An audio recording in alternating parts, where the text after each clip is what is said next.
Hi. What is the secret to half-assing it the right way? And why do I love talking about half-assing it as a coach? Because more often than not, people are trying way too hard at all of the wrong things, like way too hard. And that was the biggest lesson for me is that it gets to be so much easier than we make it. And once you flip that limiting belief around money that you have to work hard to make money or that you have to be busy to be successful, then it gets to be easy. You get to work less, you get to create more money, you have more fun, you get to create better results.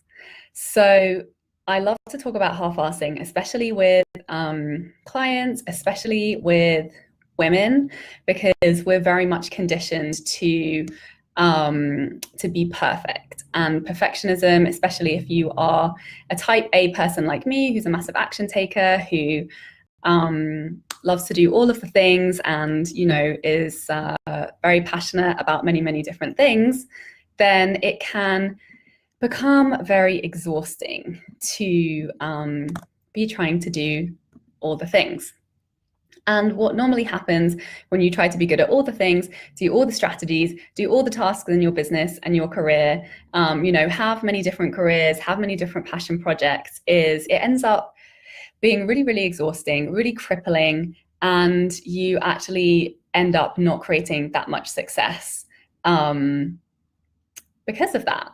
So, a big part of the work that I do is with clients is releasing. So releasing any of the stories, releasing any of the beliefs, any of the emotional patterns, the behavior patterns, the things that we're trying, that we've taken on, that we think we need to be doing, that actually do not serve us, are not getting us where we desire to go, and are making life so much harder than it needs to be.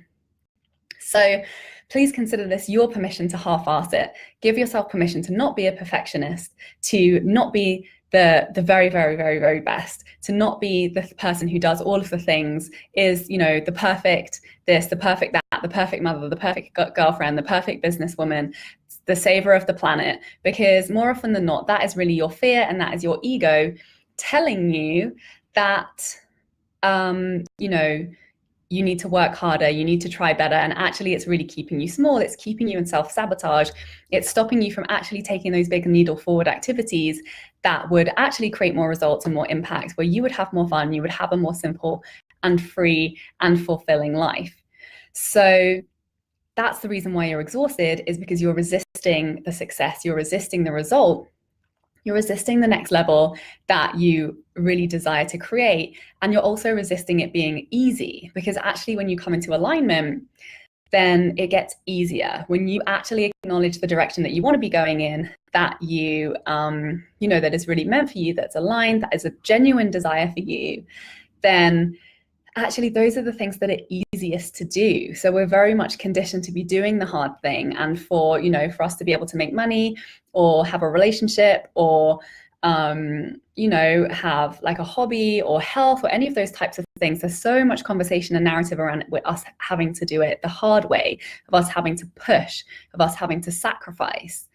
But actually, you don't have to do any of those things. So it's really about reconditioning the way that you think about the way that you gain and create things. And that's about shifting to a different way of thinking, a different way of acting, really being connected with your intuition, really learning to tap into that inner voice that guides you to the solutions and the next steps that are best for you, not what somebody else has told you. So we're also very conditioned to also be doing what other people have told us. We love for other people to tell us what to do, because seemingly that's the easier way, because then we don't have to take responsibility, we don't have to do that inner reflection, and we don't have to move into our fear, and we don't have to confront ourselves and the ways that actually we've been keeping ourselves small, which isn't really very pleasurable. So it takes a lot of courage to be doing that work, and it takes a lot of courage to recondition, and it takes a lot of focus to recondition, to stop doing all of the things that you know, are habitual for us because they are the lessons that we've embodied throughout our life. So, you know, it's not that it's hard, but it does require a shift in focus, in intention, and in, you know, reconditioning a habit. And, you know, that's really the work, because when you do the mindset work, when you really focus on the stories that are driving your behavior and your actions, then you get to shift that, and then you get to take different actions that, you know, create results the easy way.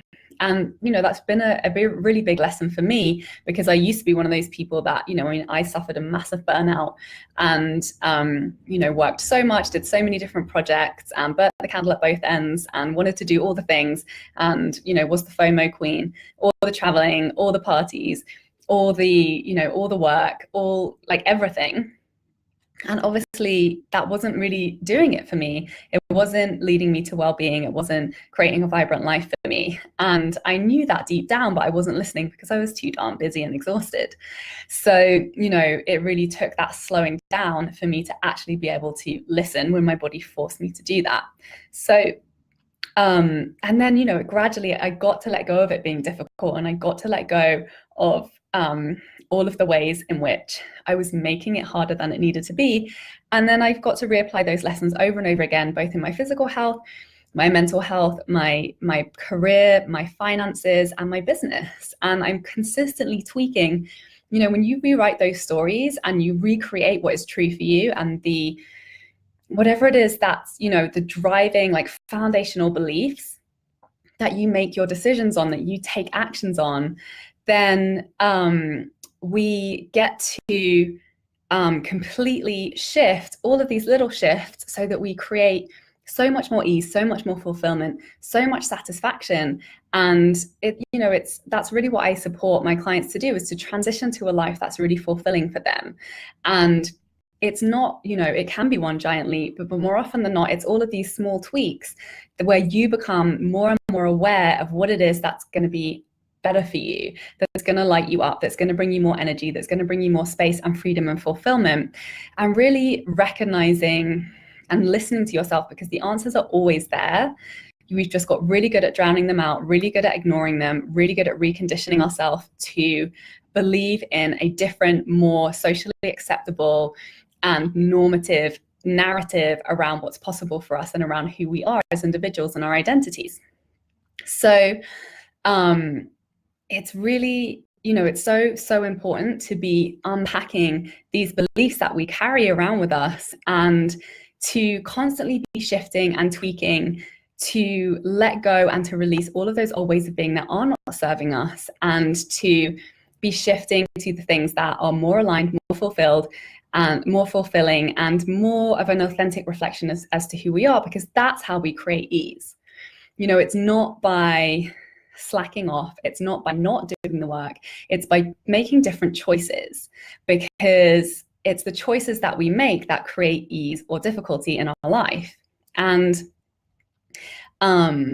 that's what is exhausting, right? When you are constantly pushing yourself into a box that you were not built for, when you're constantly resisting who you are at the core as a person, when you are denying yourself and your capability to be able to create what it is that you desire, that's exhausting. That's what we have to push. That's what we have to carry with us every single day until we start to unravel that, until we let go of it. So, you know, that's why I'm so passionate about teaching mindset work. And sometimes it's just that little piece that kind of, it takes the blinkers off and allows us to see how we've been making things really hard for ourselves, simply because we didn't have the courage to own up to who we really are and what it is that we really desire. So especially when it comes to our money, especially when it comes to our career. So if this is something that's resonating with you, and you know, are really looking to make more money, to work less, to be doing work that feels so much more aligned for you, and to really give yourself permission to go after what you desire, and to really show up and take the action to make that happen, and to stop you and to chat. So sending you love from Portugal. Have an amazing rest of your day. Bye. And please tag and share this with anybody you feel would resonate with this message. Thanks so much for watching.